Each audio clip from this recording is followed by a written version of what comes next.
মুর্শিদাবাদের সুতিতে ওয়াকফ আন্দোলনের জেরে খুন হয়েছিলেন হরগোবিন্দ দাস, চন্দন দাস। ৮ মাসের মধ্যে তাদের সাজা ঘোষণা করা হলো।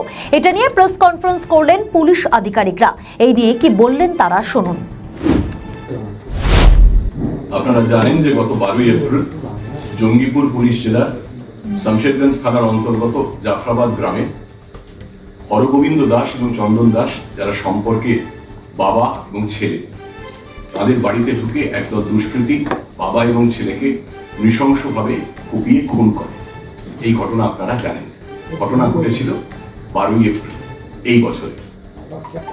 এই ঘটনার তদন্তে রাজ্য পুলিশের তরফে একটি বিশেষ তদন্তকারী দল বা স্পেশাল ইনভেস্টিগেশন টিম তৈরি করা হয়, যার নেতৃত্বে ছিলেন ডিআইজি মুর্শিদাবাদ রেঞ্জ সৈয়দ ওয়াকার রাজা। আমরা তদন্তে নেমে জানতে পারি যে প্রাথমিক এফআইআর এ 5 জনের নাম ছিল, কিন্তু তদন্তে আমরা বিস্তারিত তথ্য সংগ্রহ করি এবং সংগ্রহ করে আমরা নিশ্চিত হই এফআইআর এ যে 5 জনের নাম ছিল তাছাড়াও আরো 8 জন এই ঘটনার সঙ্গে, এই নৃশংস ঘটনার সঙ্গে সরাসরি যুক্ত। 5 এবং 8 এই 13 জনের খোঁজে সিটের তদন্তকারী দলের সদস্যরা তারা অভিযান শুরু করেন এবং এই 13 জনকেই আমরা অল্প সময়ের মধ্যেই গ্রেফতার করতে সক্ষম হই।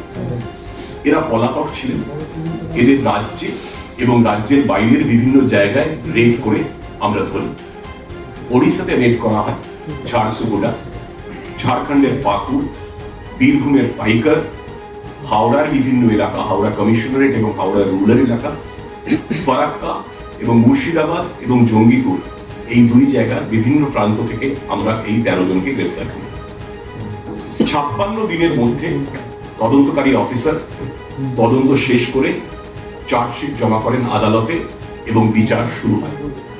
স্পেশাল পিপি হিসেবে নিযুক্ত করা হয় শ্রী বিভাস চট্টোপাধ্যায়কে। আপনারা এটাও জানেন যে এই মামলায় গতকাল এই 13 জন অভিযুক্তকে মাননীয় আদালত দোষী সাব্যস্ত করেছেন। এই দোষী সাব্যস্ত করার পরে এটা প্রক্রিয়া আজকে কিছুক্ষণের মধ্যেই সাজাও ঘোষিত হবে। হয়তো আমরা এই প্রেস কনফারেন্স চলাকালীন সেই সাজার খবরটা পেয়ে যাব। তদন্তে আমরা প্রাথমিকভাবে সিসিটিভি ফুটেজ খতিয়ে দেখি।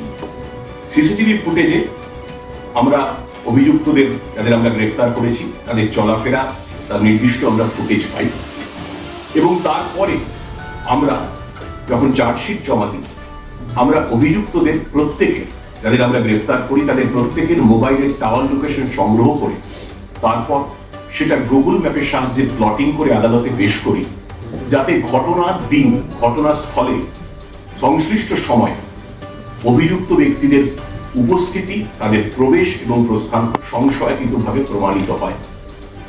এছাড়াও তদন্তে আমরা সাহায্য নিই গেট প্যাটার্ন অ্যানালিসিস।